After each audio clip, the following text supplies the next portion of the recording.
الحمد لله وكفى وسلام على عباده الذين اصطفى أما بعد فأعوذ بالله من الشيطان الرجيم بسم الله الرحمن الرحيم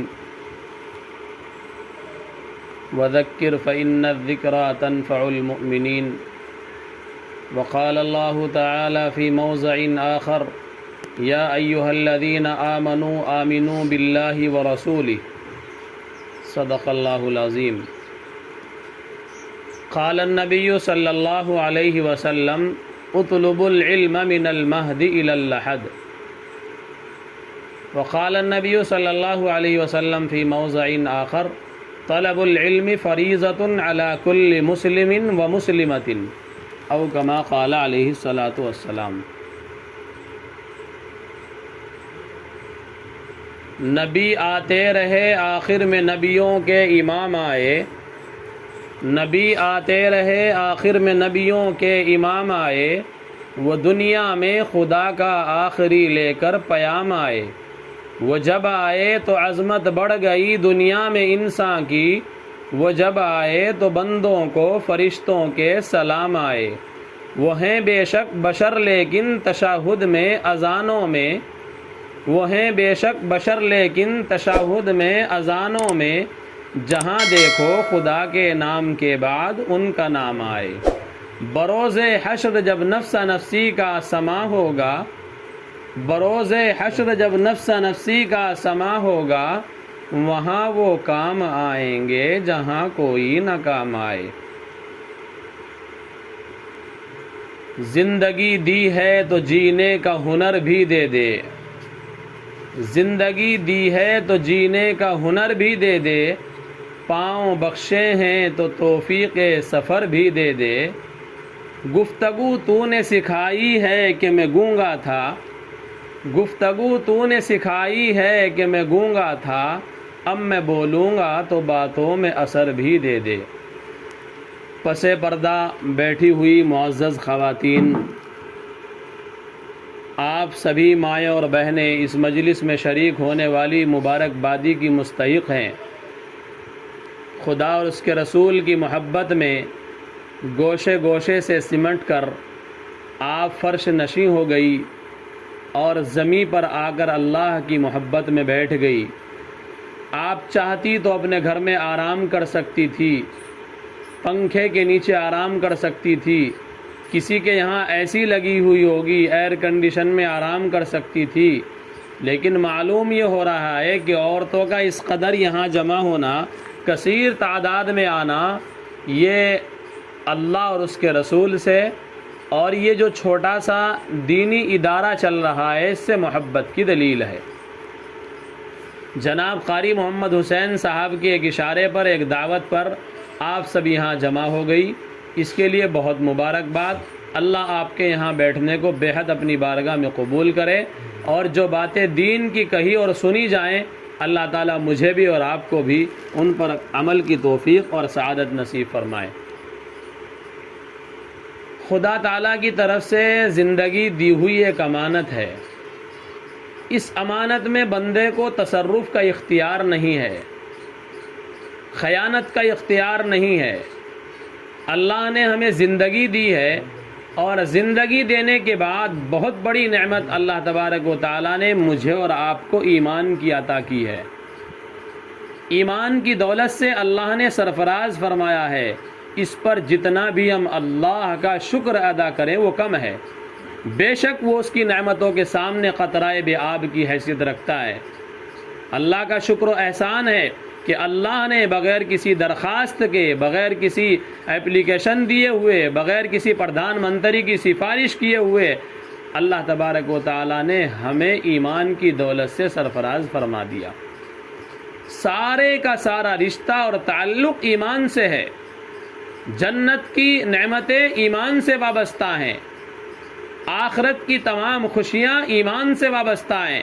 اگر اللہ تبارک و تعالیٰ مجھے اور آپ کو ایمان کی دولت نہ دیتا تو نہ جانے آج ہم کس مندر میں بیٹھ کر گھنٹی بجاتے ہوئے ہوتے۔ اللہ نے مجھے اور آپ کو اس سے محفوظ فرما لیا۔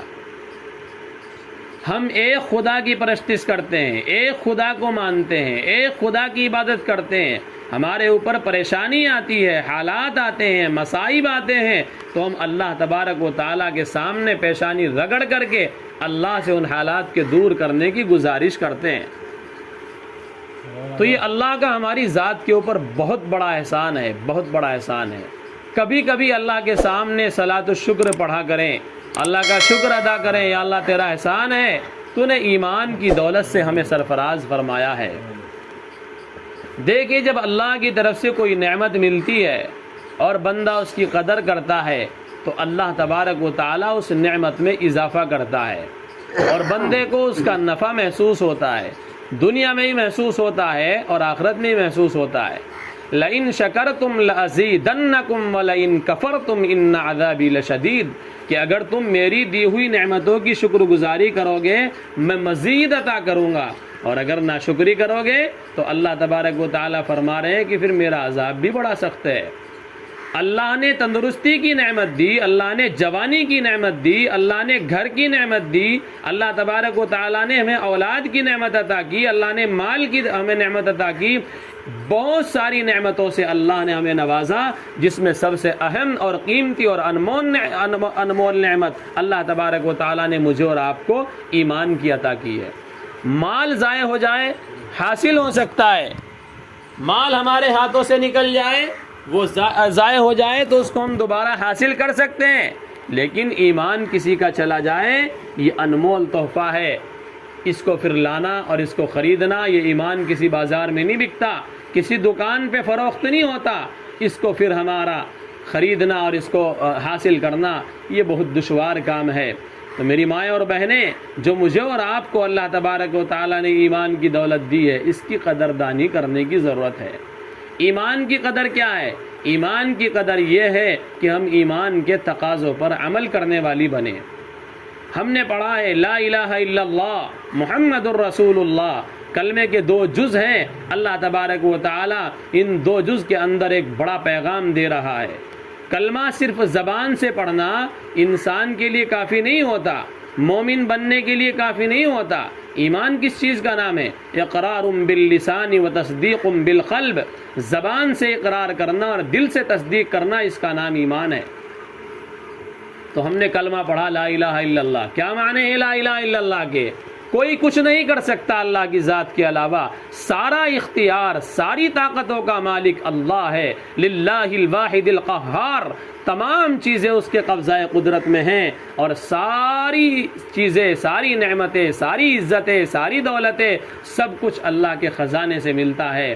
سب کچھ کرنے والی ذات اللہ کی ہے، نفع اللہ سے ہوگا، نقصان اللہ کی طرف سے ہوگا، بیماری اللہ کی طرف سے آئے گی، شفا اللہ کی طرف سے آئے گی، جتنے بھی حالات بندہ مومن کو پیش آئیں گے وہ سارے کے سارے پروردگار کی طرف سے پیش آئیں گے۔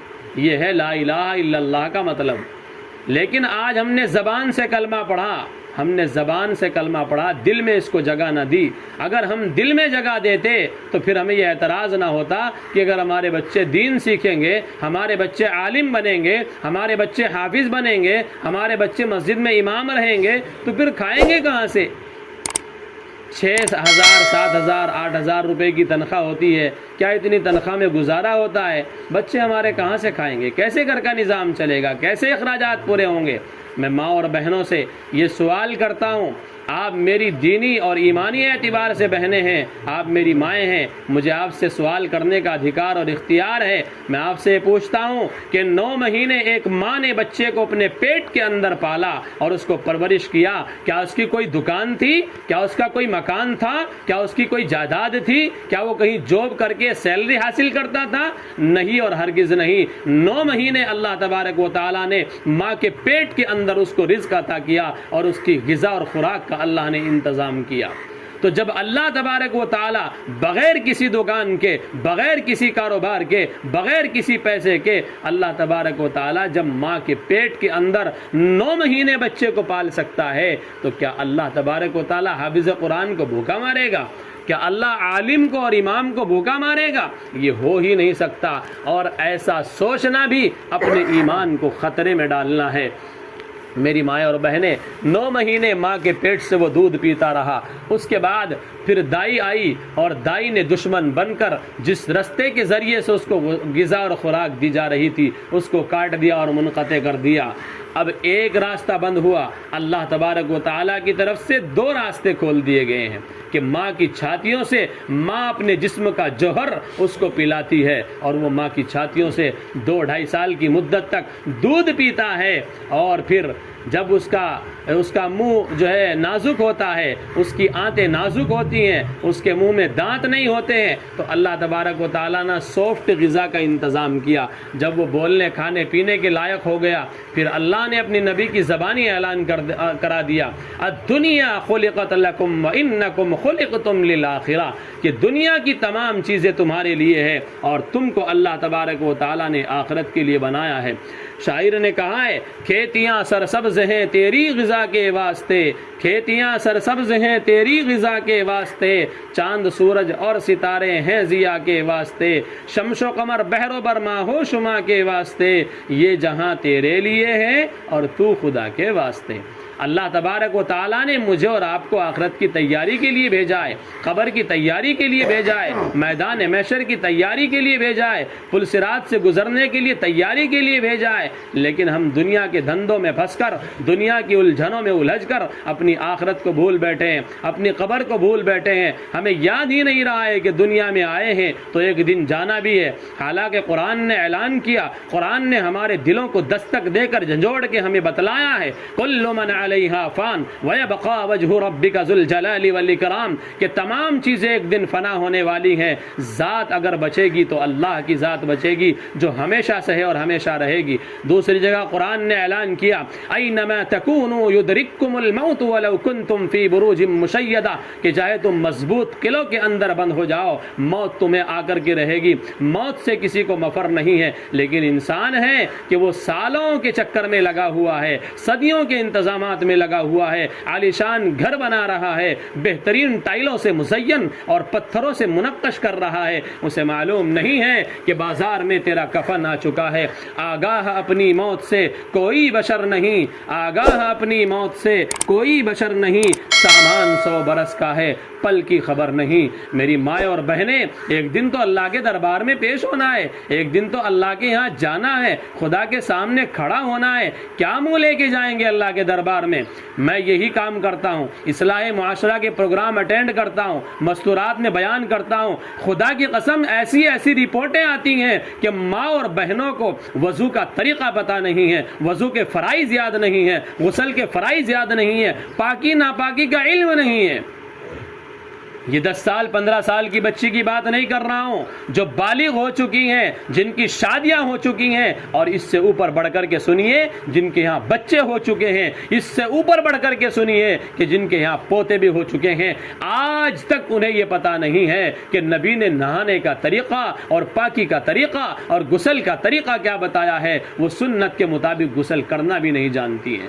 کیا ہماری بچیاں, ہماری بیٹیاں کالجوں میں جا کر غسل کا طریقہ معلوم کر سکتی ہیں, نماز سیکھ سکتی ہیں, عقائد جان سکتی ہیں, مذہب اسلام کی معلومات حاصل کر سکتی ہیں, ایمان ان کا مضبوط ہو سکتا ہے؟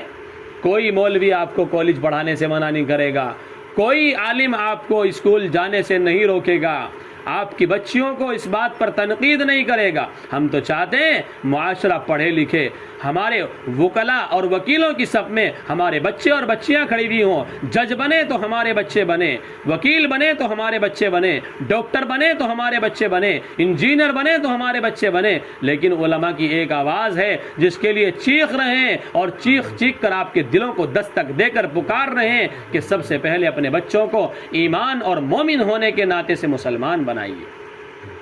میں نے قرآن کی ایک آیت پڑھی ہے, یا ایھا الذین آمنوا آمنوا باللہ ورسولہ. قرآن کہہ رہا ہے اے ایمان والو, ایمان کے اندر داخل ہو جاؤ. کیا مطلب ہے؟ ایمان والوں سے کہا جا رہا ہے. یا ایھا الذین کفروا نہیں کہا قرآن نے کہا یا ایھا الذین آمنوا آمنوا, ایمان والو ایمان لے آؤ. قرآن یوں کہہ رہا ہے. اور تفسیر ہے اس کی, یا ایھا الذین آمنوا ادخلوا فی السلم کافہ. مطلب یہ ہے, تفسیر یہ ہے, اس آیت کی تفصیل یہ ہے کہ قرآن یوں کہنا چاہتا ہے کہ ایمان والو پورے کے پورے اسلام کے اندر داخل ہو جاؤ. ایسا نہیں کہ کہ بس نام ہمارا مسلمانوں میں سے ہے، عائشہ ہے، سمیہ ہے، بدیرہ ہے، حلیمہ ہے، سعدیہ ہے، ناموں کی فہرست میں تو ہم مسلمان ہیں اور کاموں کی فہرست میں ہمارا یہودیوں سے بڑھ کر کے چال چلن ہے۔ آج کی بچیوں کے حالات دیکھیں، کالجوں میں پڑھنے والیوں کے حالات دیکھیں۔ مولانا سجاد نعمانی ہندوستان کے مشہور و معروف عالم دین ہیں، انہوں نے سروے کر کے بتایا ہے کہ 8 لاکھ سے زائد مسلم بچیاں ارتداد کی شکل اختیار کر چکی ہیں، ایمان کو چھوڑ کر کے، ایمان کا سودا کر کے کفر کے اندر داخل ہو چکی ہیں۔ آخر یہ بچیاں کیوں جا رہی ہیں؟ ہماری گود سے کیوں نکل رہی ہیں؟ جو بچیاں مسلم گھرانے کے اندر پلی بڑی ہوں، جنہوں نے اپنے باپ داداؤں کو ایک خدا کی پرستش کرتے ہوئے دیکھا ہو، جنہوں نے ایک خدا کے سامنے پیشانی ٹیکی ہو، جنہوں نے ایک خدا کا جو ہے گیت گاتے ہوئے اپنے ماں باپ کو اور اپنے آبا و اجداد کو سنا ہو، آخر آج وجہ کیا بنی کہ 22 سال 25 سال کی عمر میں آج یہ ہماری بچی، ہماری بیٹی آج یہ ایمان کا سودا کرنے پر کیوں مجبور ہوگی؟ کبھی ہم نے سوچا ہے؟ میں بتلاتا ہوں میری مائیں اور بہنیں، آج آپ یہاں جمع ہوئی ہیں، آپ کو سننے کا موقع ہے اور مجھے موقع بولنے کا عطا کیا گیا ہے۔ میں آپ کو بتلاتا ہوں آخر وجہ کیا ہے۔ وجہ یہ ہے کہ ہم نے اپنی بچیوں کو دینی تعلیم سے دور رکھا، ان کو دینی تعلیم سے روشناس نہ کرایا، ہم نے ان کو عقائد نہ سکھائے، ان کو مذہب اسلام کی تعلیمات ہم نے نہ بتائی، نبی کے اخلاق انہوں نے نہ پڑھے، صحابیات کے واقعات انہوں نے نہ سنے، بس انہیں تو بس اگر ہم نے زیادہ ہی کیا تو مکتب یا مدرسے میں یا مسجد میں بھیج کر کے بس ہم نے ان کو قرآن پڑھوا دیا، ناظرہ الٹا سیدھا، اور وہ بھی کیسا؟ اعوذ باللہ من الشیطان الرجیم بسم اللہ الرحمن الرحیم الف لام میم ذالک الکتاب لا ریب فیہ۔ یہ طریقہ ہے ہماری ماں اور بہنوں کے قرآن کریم پڑھنے کا۔ خدا کی قسم ایسا قرآن پڑھنے پر اللہ کی طرف سے برکتیں آ ہی نہیں سکتی، رحمتیں نازل ہو ہی نہیں سکتی۔ قرآن اس کے اوپر لعنت برساتا ہے جو قرآن کو بے ڈھنگے طریقے سے پڑھتا ہے، قرآن کا حق ادا نہیں کرتا ہے۔ یہ قرآن کے ساتھ حق طلبی ہے۔ ہم سوچ رہی ہیں ہم نے اپنے بچیوں کو جو ہے بس قرآن پڑھا دیا، بن گئی دیندار۔ قرآن پڑھنے سے خالی دین ان کو سب کچھ آ گیا، ان کو نماز کے فرائض یاد ہو گئے، ان کو واجبات نماز یاد ہو گئے، ان کو بیت الخلاء میں آنے جانے کی دعا یاد ہو گئی، سونے جاگنے کی دعا یاد ہو گئی، کھانے پینے کی دعا یاد ہو گئی، ان کو نبی کا طریقہ معلوم ہو گیا، ان کے عقائد مضبوط ہو گئے، ان کا ایمان مضبوط ہو گیا، ان کو نبی کے اخلاق معلوم ہو گئے، ان کو مذہب اسلام کی تعلیمات معلوم ہو گئی، کچھ بھی حاصل نہیں ہوا اور ہم کہہ رہے ہیں کہ ہم نے اپنی بچیوں کو دیندار بنا دیا، ہم نے ان کو جو ہے قرآن کریم پڑھا دیا۔ خالی قرآن کریم پڑھنے سے کام نہیں چلے گا۔ کتنی ماں اور بہنوں کو واجبات نماز یاد نہیں ہوں گے؟ جا کے بیٹھ کے سوچنا تنہائی میں جو میں کہہ رہا ہوں، میں 1 گھنٹے میں سارا دین آپ کو نہیں سکھا سکتا، میں تو آپ کے زخموں پر مرہم رکھنے کے لیے آیا ہوں اور آپ کو سمجھانے کے لیے آیا ہوں۔ لیکن بات یہ ہے کہ جگہ جگہ زخم ہے، مرہم کہاں کہاں رکھوں، کس کس جگہ جو ہے مرہم رکھا جائے، کون کون سی بات بیان کی جائے جو ہمارے معاشرے کے اندر آج پیدا نہیں ہو گئی ہے۔ سب سے بڑی کمی معاشرے کی یہ ہے آج جو معاشرہ مشکلات سے دوچار ہے، مصیبتوں سے دوچار ہے کہ ہمارے معاشرے کے اندر علم کی کمی ہے، تعلیمات کی کمی ہے۔ اگر ہمارے معاشرے کے اندر علم ہوتا تو اس طرح کے حالات ہمارے اوپر پیدا نہ ہوتے، جس طرح کے حالات آج ہم دیکھ رہے ہیں۔ اور ہم کیا کہتے ہیں؟ مودی یوں کر رہا ہے، یوگی یوں کر رہا ہے، فلاں یوں کر رہا ہے۔ میں یہ کہتا ہوں کوئی کچھ نہیں کر رہا ہے۔ اعمالکم عمالکم، تم اپنے اعمال کو سنوارو، جیسے عمل کرو گے، حدیث کے الفاظ ہیں، اللہ تبارک و تعالی ویسے حکمراں تمہارے سروں پر مسلط کر دے گا۔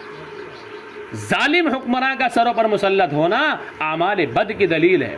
اپنے اعمال کو ٹھیک کریں۔ کتنی مائیں اور بہنیں نماز نہیں پڑھتی، کتنی مائیں اور بہنیں اور بچیاں، نوجوان مسلم بچیاں ایسی ہیں کہ پورے سال قرآن کھول کے نہیں دیکھتی۔ دہرادون شہر کے اندر میں رہتا ہوں، تقریباً 12 سالوں سے وہاں قیام کرتا ہوں اور میں دہرادون کی بچیوں کے حالات دیکھتا اور پرکھتا ہوں۔ ابھی ایک جگہ میں بیان کرنے کے لیے گیا، وہاں ایک بچے کا قرآن کریم بھی پورا کرانا تھا۔ میں نے بچے سے کہا بیٹا قرآن اٹھا کے لاؤ، تو وہ قرآن اٹھا کے لایا۔ اس قرآن کے جزدان کے اوپر دھول جمی ہوئی تھی، اور دھول ایسی جمی ہوئی تھی کہ گویا سالوں سے قرآن نہیں کھلا، ایسے دھول جمی ہوئی تھی۔ میں نے پوچھا بیٹا یہ قرآن کس کا ہے؟ کہ جی میری امی کا ہے۔ میں نے بیٹا قرآن پڑھتی نہیں وہ؟ کہ جی بس کبھی کبھار جو ہے سورہ یاسین کی تلاوت کر لیتی ہے۔ یہ مسلم گھرانوں کی میں رپورٹ آپ کو بتا رہا ہوں، اور میں آپ کو سروے کے مطابق جرات کے ساتھ اتنی بات کہہ سکتا ہوں کہ تقریباً 70 سے 80% مسلم گھرانے اور گھر ایسے ہیں جن میں صبح کو فجر کی نماز کے بعد قرآن کریم کھلتا نہیں، پڑھا نہیں جاتا۔ یہ میرا سروے ہے، یہ میرا اندازہ ہے۔ 70-80%، 20% گھر ایسے ہوں گے، 100 میں 20 ایسے ہوں گے جن کے گھروں میں صبح کو فجر کی نماز کے بعد قرآن کی تلاوت ہوتی ہے۔ اور ہم ڈھونڈ رہے ہیں برکتیں، ہم ڈھونڈ رہے ہیں اللہ کی طرف سے اترنے والی رحمتیں۔ کہاں سے آئیں گی رحمتیں؟ راتوں کو موبائل پر فحاشی فلمیں دیکھ کر، پبجی گیم کے اپنے بچوں کو عادی بنا کر، اپنی مسلم بچیوں کو فیس بک کا دل دادا بنا کر، اور فیس بک پر چیٹنگ کر کے، واٹس ایپ پر میسج لکھ کے، کیا اللہ کی طرف سے رحمتیں نازل ہو سکتی ہیں؟ برکتوں کا نزول ہو سکتا ہے؟ اپنے گھروں پر لعنت کے اینٹینے لگا کر اللہ کی طرف سے برکتیں آ سکتی ہیں؟ عشاء کی نماز کو غارت کر کے فجر کی نماز کو چھوڑ کر اللہ کی طرف سے رحمتیں آ سکتی ہیں؟ ہرگز نہیں آ سکتی۔ بھول جائیں کہ اللہ ہمارا ساتھ دے گا، اور اللہ کی مدد ہمارے ساتھ دے گی، اور اللہ کی مدد ہمارے ساتھ ہوگی۔ قرآن نے تو تمہیں سمجھایا ہے، لیکن تم نے قرآن کو سینے سے لگایا کہاں ہے؟ قرآن نے اعلان کیا، اگر اللہ کی مدد کے منتظر ہو، ان تنصروا اللہ ینصرکم ویثبت اقدامکم۔ قرآن کہہ رہا ہے اللہ کی مدد کے اگر چاہتے ہو تو اللہ کے دین کی مدد کرو۔ اللہ اپنے دین کی مدد کرانے کے لیے نعوذ باللہ میرا اور آپ کا اللہ تبارک و تعالی ضرورت مند نہیں ہے، اللہ کو ضرورت نہیں ہے کہ ہم اللہ کے دین کی مدد کریں، لیکن یہ اصول بتایا گیا ہے، یہ ضابطہ بتایا گیا ہے کہ اگر تم اللہ کی مدد کے منتظر ہو، تم چاہتے ہو کہ ہر موقع پر اللہ کی مدد ہمارے ساتھ رہے، تو اللہ کے دین کی مدد کرنا سیکھو۔ اللہ کے دین کی مدد کیا ہے؟ اللہ کے دین کی مدد یہ ہے کہ نمازوں کی پابندی، قرآن کی تلاوت اپنے گھروں کے اندر زندہ کرو، اپنے بچوں کو دین سکھاؤ۔ ایسی رپورٹ بھی سامنے آئی دہرادون میں 12 سال کے اس عرصے میں رہتے ہوئے کہ ایک جگہ جانا ہوا، وہاں ایک صاحب کا انتقال ہو گیا۔ اب وہ صاحب انتقال کے بعد لیٹے ہوئے ہیں، بیوی ان کے پاس بیٹھی ہوئی ہے۔ مسجد میں اطلاع ملی، ہم لوگ کمیٹی کو لے کر کے وہاں پہنچے کہ جی فلاں صاحب کا انتقال ہو گیا، اور فلاں کالونی کے اندر رہتے ہیں، وہاں مسلم نہیں ہیں، آس پاس ہندو کے گھرانے ہیں، اور کوئی نہلانے کفنانے والا بھی نہیں ہے۔ اطلاع ملنے کے بعد ہم وہاں چلے گئے، دیکھا جانے کے بعد تو وہاں وہ عورت بیٹھی ہوئی ہے، مرد ایسے جیسے سو رہا ہوا لیٹا ہوا ہے، پتہ ہی نہیں کسی کا انتقال ہوا ہے، اور وہ کچھا پہن کر کے لیٹا ہوا ہے، کچھا پہن کر کے، موت کی حالت میں مر چکا ہے، اللہ کے یہاں جا چکا ہے۔ جس انسان نے اس حالت میں اللہ سے ملاقات کی ہو کہ ستر بھی اس کا ڈھکا ہوا اور چھپا نہ ہو، تو کیا امید کی جا سکتی ہے کہ اللہ تبارک و تعالیٰ اس کو جنت کے مراتب عطا کرے گا، مقام علیین میں اللہ اس کو جگہ عطا کرے گا؟ وہ اس کا رحم ہے اور اس کے شان کریم اور شان رحیمی ہے، لیکن وہ اس حالت میں لیٹا ہوا ہے۔ ہم نے جا کر حالات کی تحقیق کی کہ ان کے یہاں بچے نہیں ہیں، کہ جی ہاں 2 بچے ہیں، ایک لندن کے اندر پڑھتا ہے، ایک امریکہ کے اندر بیٹی جاب کرتی ہے، اور دونوں جو ہے باہر رہتے ہیں۔ کہ انتقال کس ٹائم ہوا؟ کہ رات ہو گیا تھا کسی ٹائم، کہ کیا ہوا بچے آ نہیں رہے، آپ نے ان کو اطلاع نہیں کی کہ ہاں آ رہے ہیں بچے، اور لڑکی تو ہماری پہنچنے والی ہے، اور لڑکے نے یوں کہہ کے منع کر دیا کہ میرے پاس تو آنے کا ٹائم نہیں ہے، اور ہمارے جو فادرس ہیں ان کو آپ دبا دیجئے، ان کو مٹی کے اندر ڈال دیجئے، مٹی ان کے اوپر ڈال دیجئے، اسے پتہ نہیں دفنانا کیا ہے، تجہیز کیا ہے، تکفین کیا ہے، کفن کیا ہے۔ وہ تو انگریزوں کے ملک کے اندر جو ہے جاب کر رہے ہیں اور جاب کر رہی ہیں، انہیں کیا پتہ ہے، ماں باپ نے ان کو دینی تعلیم نہیں دی ہے۔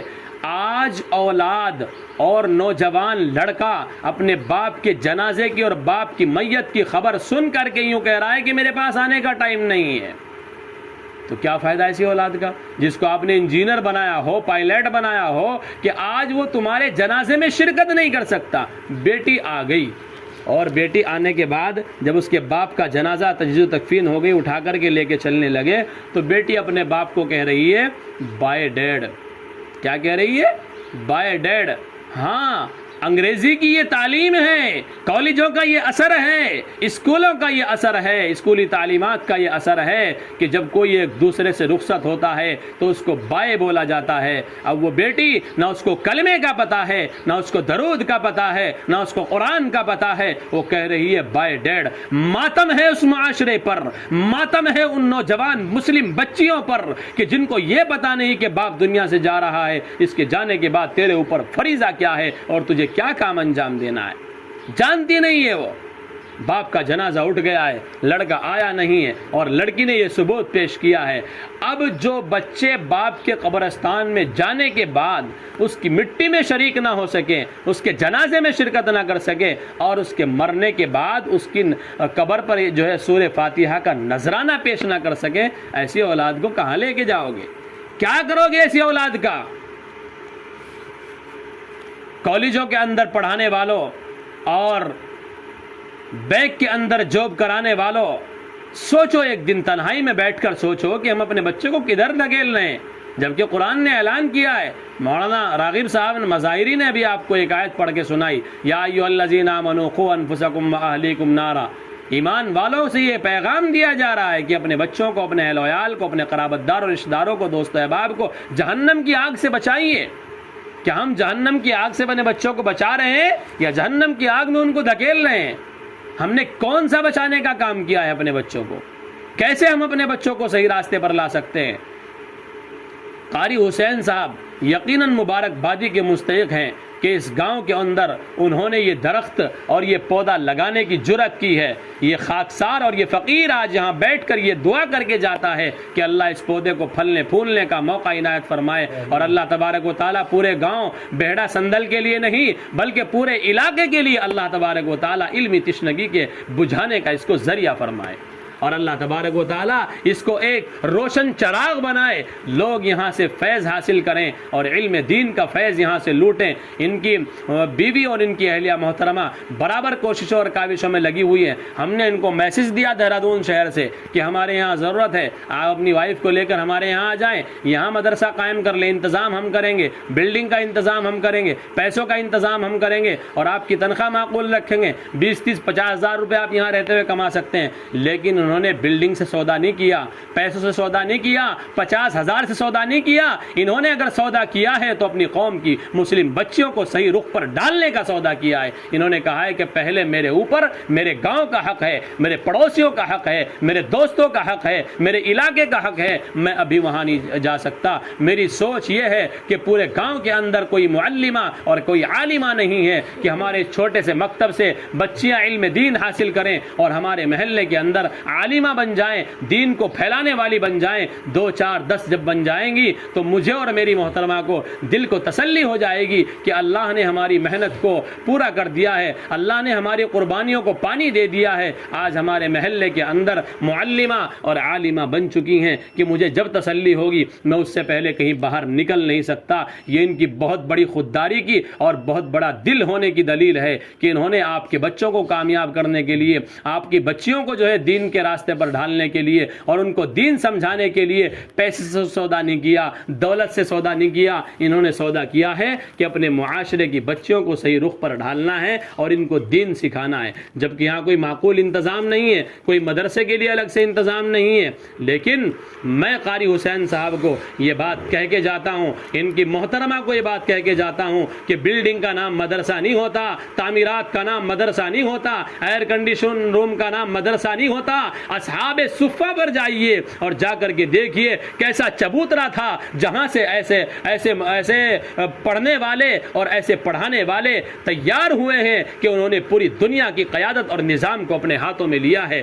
تو اس کے لیے کوئی تعمیر اور بلڈنگ شرط نہیں ہوتی، سچی نیت اور اخلاص شرط ہوتا ہے۔ ہاں پھر آئیے وہاں سے اصحاب صفہ سے، پھر آئیے آپ ہندوستان کے اندر جائیے دارالعلوم ایشیا کی عظیم درسگاہ میں، دیکھیے کون سی بلڈنگ کھڑی ہوئی تھی، کتنے وہاں پڑھنے پڑھانے والے تھے۔ وہاں صرف ایک پڑھنے والا محمود اور ایک پڑھانے والا محمود، اور جس بلڈنگ سے یہ پروگرام اور یہ تعلیمی نظام اور یہ تعلیمی سفر شروع ہوا تھا وہ بلڈنگ کا نام ایک انار کا درخت تھا. انار کے درخت کے نیچے سے بسم اللہ الرحمن الرحیم کر کے الف با تا سے شروعات کرائی گئی تھی. تو حوصلہ رکھیے اور ہم آپ کے حوصلوں کو سلام کرتے ہیں کہ آپ نے یہ حوصلہ کیا ہے, یہ جذبہ ایمانی آپ نے اپنے دلوں کے اندر راسخ کیا ہے کہ مجھے بچیوں کے لیے کوئی کام کرنا ہے, اور ہونا بھی چاہیے. میرے استاذ کہا کرتے تھے تمنا ہے اس دنیا میں کوئی نیک کام کر جاؤں, تمنا ہے اس دنیا میں کوئی نیک کام کر جاؤں, اگر ہو سکے تو کچھ خدمت اسلام کر جاؤں.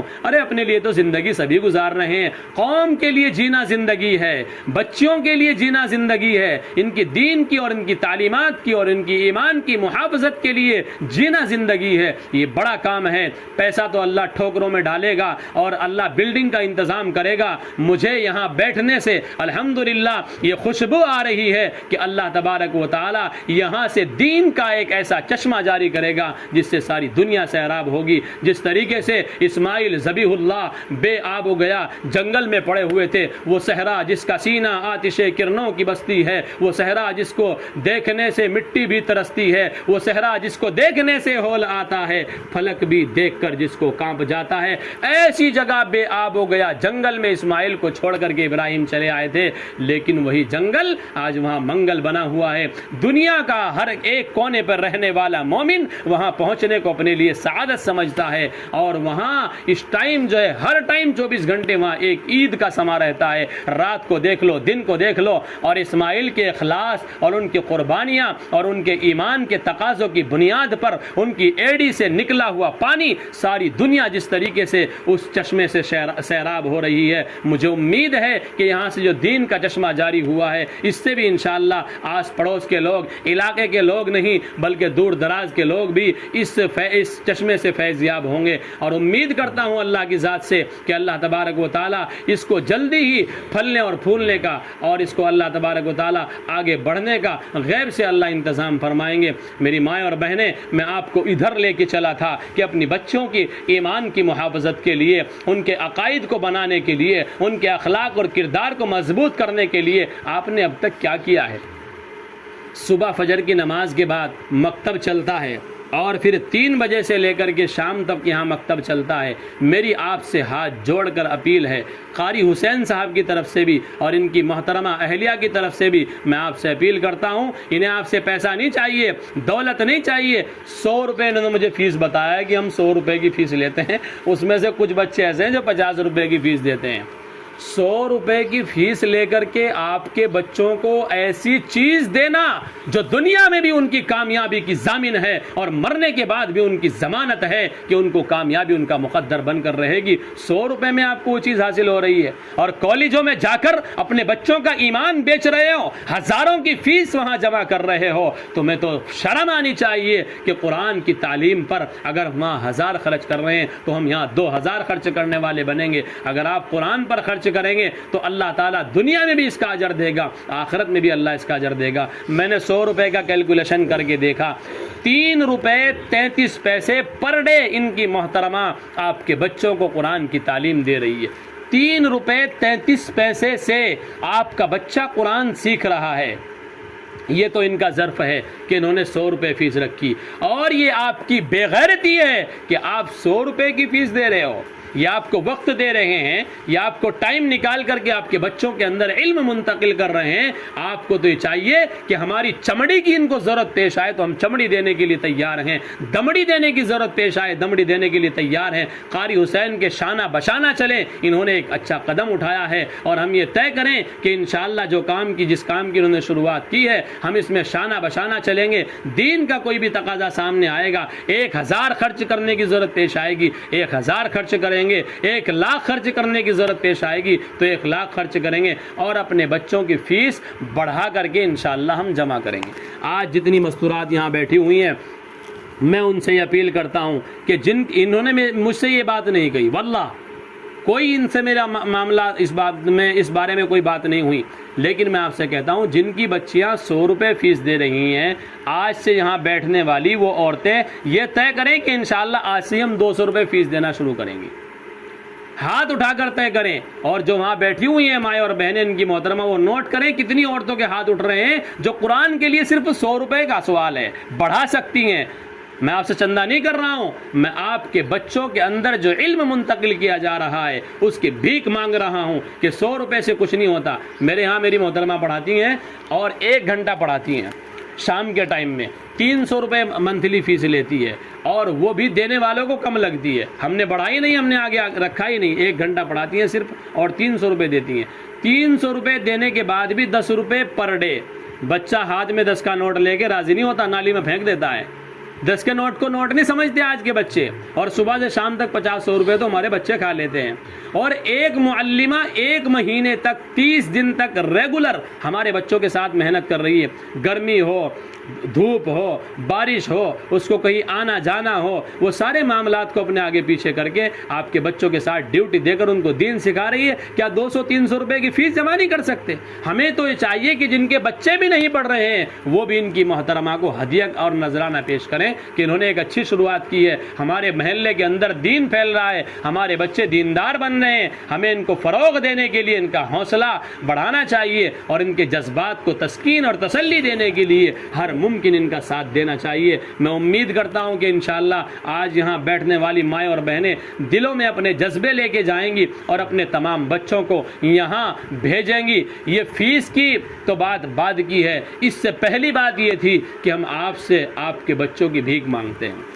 خدا کے واسطے اپنے بچوں کو یہاں دین سیکھنے کے لیے بھیجیے، قرآن سیکھنے کے لیے بھیجیے، مذہب اسلام کی معلومات حاصل کرنے کے لیے بھیجیے۔ کچھ آپ سے نہیں مانگا جا رہا ہے۔ اگر کوئی بچی ایسی ہے وہ 100 روپے کی فیس بھی جمع نہیں کر سکتی، میں قاری حسین صاحب سے کہوں گا اس سے 100 روپے بھی فیس نہ لیں، ہمیں بتائیں، انشاءاللہ ہم دہرادون سے انتظام کریں گے، 100 روپے ہم بھجوائیں گے یہاں فیس۔ لیکن کوئی بچی فیس کی وجہ سے رک جائے، ایسا بالکل نہ ہونا چاہیے۔ اگر آپ کے پاس 100-200 روپے 300 روپے دینے کے لیے نہیں ہے، کوئی بات نہیں ہے، لیکن اپنے بچوں کو آپ دین کی تعلیم حاصل کرنے کے لیے بھیجیے۔ یہ فیس تو اس لیے رکھی جاتی ہے، اس سے گھر نہیں چلتے، اس سے نظام نہیں چلتے، اس سے اخراجات پورے نہیں ہوتے۔ فیس اس لیے رکھی جاتی ہے تاکہ بھیجنے والوں کو لگن رہے۔ فری کا کام لوگوں کو پسند نہیں آتا، دل میں دلچسپیاں پیدا نہیں ہوتی۔ جب تھوڑی بہت فیس جاتی ہے تو ماں باپ کو بھی ایک خبر گیری رہتی ہے، استاذ کو بھی پڑھانے کا ایک الگ شوق رہتا ہے، جبکہ وہ پیسے کے لیے نہیں پڑھا رہا ہے۔ اگر پیسے کا ان حضرات کو جو ہے کسی طرح کا لالچ ہوتا تو ہم نے تو ان کو لالچ دیا ہے، لیکن انہوں نے لالچ کے اندر یہ آئے نہیں، انہوں نے اپنی بچوں کی اور اپنے محلے میں پڑھنے والی بچیوں کی فکر کی ہے، اور انہوں نے یہ کہا ہے کہ انشاءاللہ ہم اپنی بچیوں کو بنانے کا، ان کو پڑھانے کا اور ان کو آگے بڑھانے کا کام کریں گے۔ یہاں بھی اس طرح کے معاملات سامنے آ رہے ہوں گے۔ گاؤں کے معاملات آپ زیادہ جانتے ہیں کہ جو بچیاں ہماری کالج جا رہی ہیں، اسکول جا رہی ہیں، بڑے بڑے موبائل ہیں، وہ جو ہے فرینڈشپ گانٹ رہی ہیں، دوستیاں گانٹ رہی ہیں، اور غیروں کے ساتھ جن کو پیشاب کرنے کا طریقہ پتہ نہ ہو ان کے ساتھ وہ اپنی یاری گانٹ کر اپنے ایمان کا سودا کر رہی ہیں، زنا کاری کے اندر مبتلا ہیں۔ خدا کی قسم، نبی کا فرمان ہے، کائنات کے سردار محمد عربی صلی اللہ علیہ وسلم نے فرمایا کہ بلوغ کے بعد اگر کوئی نوجوان بچہ یا مسلم نوجوان بچی اگر کوئی گناہ کا ارتکاب کرتے ہیں، اس کا نامہ، اس کے والدین کے نامہ اعمال میں اس کا گناہ لکھ دیا جاتا ہے۔ بخشی نہیں جاؤ گی تم قیامت کے دن، تمہارے شوہر بخشے نہیں جائیں گے، جو بچیاں یہاں بیٹھی ہوئی ان کے باپ کو بخشا نہیں جائے گا۔ ایک عورت اپنے ساتھ جو ہے 4 مردوں کو جہنم میں لے کے جائے گی، باپ کا گریبان پکڑ کے کھڑی ہو جائے گی، بھائی کو جھنجھوڑے گی، ادھر شوہر کو اپنے جو ہے للکارے گی، اس کا آواز لگائے گی، تو نے مجھے سمجھایا نہیں، تو نے مجھے بتایا نہیں، تو نے کبھی نماز کے لیے مجھے ٹوکا نہیں، تو نے مذہب اسلام کی تعلیمات سے مجھے کبھی روشناس نہیں کرایا۔ آج وہ حاجی، وہ نمازی، وہ تہجد گزار جو اپنے دین کی پرواہ کرتا تھا لیکن اپنی اولاد کو اس نے جہنم کی آگ سے نہ بچایا، آج اللہ کے دربار میں اس کی اولاد اس کا گریبان پکڑ لے گی۔ بھائی کو پکڑا جائے گا، بیٹے کو پکڑا جائے گا، شوہر کو پکڑا جائے گا، باپ کو پکڑا جائے گا۔ 4 لوگ ایک عورت کی بنیاد پر جہنم میں جا سکتے ہیں اگر انہوں نے اس کو جہنم کی آگ سے بچانے کی فکر پیدا نہیں کی۔ اس لیے مائیں اور بہنیں، آپ کے اوپر ذمہ داری ہے۔ آپ یوں کہہ کے دامن جھاڑ دیتی ہیں کہ میں نے تو اپنی بیٹی کو کہا ہے، میں نے تو اپنی بچی کو سمجھایا ہے، وہ مانتی ہی نہیں۔ یہ کہنے سے کام نہیں چلے گا۔ یا ایھا الذین آمنوا قوا انفسکم واہلیکم نارا، اس کی تفصیل یہ ہے کہ خالی سمجھانے سے کام نہیں چلے گا. اگر سامنے آگ جل رہی ہو اور تیز بھڑک رہی ہو, آپ کا بچہ اس آگ کے اندر کودنے لگ جائے, کیا کوئی باپ بیٹھے بیٹھے اپنے بچے کو اشارہ کر کے منع کر سکتا ہے؟ زبانی اشارے پر وہ اکتفا کر سکتا ہے کہ بیٹا آگ ہے مت اس کے اندر کود, نہیں, بلکہ وہ اس کی کولی بھر کے اس کو پکڑ کے ہر ممکن اسے روکنے کی کوشش کرے گا. اسی طریقے سے ہمیں اپنے بچوں کو جہنم کی آگ سے بچانا ہے اور ان کے لیے کوششیں کرنی ہے, ان کی ٹھوڑیوں میں ہاتھ ڈالنے ہیں, ان کے قدموں میں اپنی پگڑی اور ٹوپی کو رکھ دینا ہے خدا کے دین کے لیے کہ بچی موبائل چلانے سے باز آ جا, فلاں دوست سے اور فلاں فرینڈ سے تجھے بوائے فرینڈ تو نے بنا رکھا ہے, فلاں انسان سے تو محبت کرتی ہے, وہ محبت چھوڑ کر کے اللہ سے محبت کرنے والی بن جا, اپنے گھروں میں قرآن کی تلاوت کرنے والی بن جا. کتنی بچیاں ایسی ہیں جو قرآن پڑھی ہوئی ہیں لیکن قرآن اٹھا کر کے نہیں دیکھتی ہیں. میری مائیں اور بہنیں اپنے اپنے ایمان کا جائزہ لیں, آخر ہم کر کیا رہی ہیں, ہم کدھر جا رہی ہیں؟ کیا نبی کی تعلیم یہ ہے کہ رات کو سو جائیں تو بس موبائل چلاتے ہوئے, گانے سنتے ہوئے, پبجی گیم کھیلتے ہوئے اور فحاشی فلمیں دیکھتے ہوئے, اس حالت میں اگر رات کو موت آ گئی کہاں جاؤ گے, کون سا ٹھکانہ بنے گا؟ مسلم کا سبق یہ ہے کہ رات کو وہ دعائیں پڑھ کر سوئے, وہ سورہ فاتحہ چاروں قل پڑھ کے سوئے, وہ آیت الکرسی پڑھ کے سوئے. لیکن ہمیں آیت الکرسی افسوس کے ساتھ کہنا پڑتا ہے سوتے وقت یاد نہیں رہتی. ہاں, بہت بڑی ضمانت ہے آیت الکرسی, جو انسان رات کو سونے سے پہلے آیت الکرسی پڑھ لیتا ہے, اللہ تبارک و تعالیٰ کی طرف سے فرشتے پوری رات کے لیے اس کے محافظ اور نگہبان بن جاتے ہیں. کسی کو اثرات ہیں, کسی کو جنات ہیں, کسی کو اوپر حالات ہیں. یہ اس لیے ہے کہ ہم نے قرآن کو سمجھا ہی نہیں, قرآن کو پڑھا ہی نہیں. صبح اٹھنے کے بعد, فجر کی نماز کے بعد جو سورہ یاسین شریف کی تلاوت کر لیتا ہے, شام تک اللہ کی محافظت میں آ جاتا ہے, اللہ کی خاص مدد اس کے ساتھ رہتی ہے. لیکن کون پڑھے, کس کے پاس ٹائم ہے؟ رات کو سوئے ہیں تو نماز چھوڑ کے سوئے ہیں, صبح کو اٹھے پھر نماز چھوڑ دی ہے. اور مائیں کہہ رہی ہیں مولویوں کے پاس جا کر, باباؤں کے پاس جا کر, عاملوں کے پاس جا کر, تعویذ گھنٹے والوں کے پاس جا کر, مولوی صاحب کوئی تعویذ ہی کر دو, گھر میں برکت ہی نہیں ہوتی, گھر میں نحوست ہی نحوست ہے, شوہر کماتا بہت ہے لیکن گھر میں برکت نہیں ہے. میری مائیں اور بہنیں برکت کے راستے تو بند کر رکھے ہیں. پورے گھر میں 7 لوگ ہیں, 10 لوگ ہیں, گھر کا کوئی ایک ممبر نماز نہیں پڑھتا, گھر کا کوئی ایک ممبر قرآن کی تلاوت نہیں کرتا.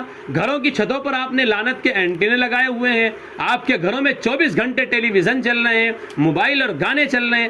برکتیں آئیں گی کہاں سے؟ کیا باباؤں کے پاس برکتیں؟ وہ آپ ان کے پاس جائیں گے, ایک تعویذ نہانے کا, ایک لٹکانے کا, ایک گلے میں باندھنے کا, ایک پھونکنے کا, پھلیتے صبح سے لے کر شام تک ساری زندگی پھونکتی رہیں اور جلاتی رہیں اور گلے میں لٹکائے پھرتی رہیں.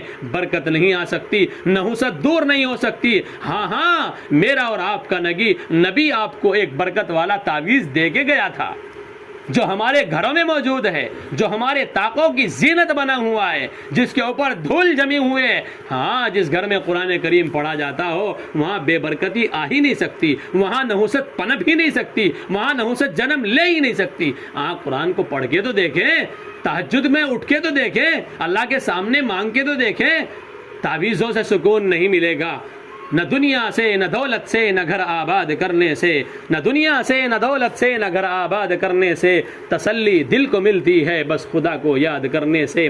الا بذکر اللہ تطمئن القلوب. قرآن کہہ رہا ہے دلوں کا سکون تو وہ اللہ کی یاد میں ہے. اللہ تبارک و تعالیٰ اس بات کے لیے ہمیں جھنجھوڑ رہا ہے کہ ہم سکون کہاں تلاش کر رہی ہیں. ایئر کنڈیشن روم کے اندر سکون ہے, موٹے گدوں کے اندر سکون ہے. کتنے لوگوں کو دیکھا ہے, منتریوں کو دیکھا ہے کہ وہ رات کو گولیاں کھا کر سوتے ہیں.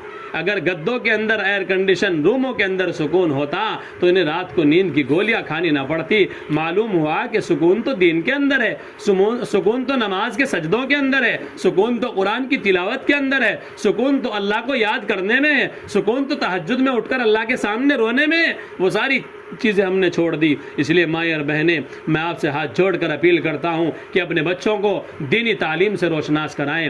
آج اگر یہاں 20 30 40 بچیاں پڑھ رہی ہیں, امید کرتا ہوں آج کی مائیں اور بہنیں جتنی یہاں بیٹھی ہوئی ہیں وہ ہر اپنی بچی کو یہاں بھیجنے کا کام کریں گی. جگہ چھوٹی پڑیں گی تو انشاءاللہ اس کا بھی انتظام ہوگا. ابھی تک قاری حسین صاحب اپنے گھر میں بچیوں کو پڑھا رہے تھے, اب سامنے والی جگہ میں ہو سکتا ہے اللہ انتظام کرا دے. سامنے کا جو مکان ہے ہو سکتا ہے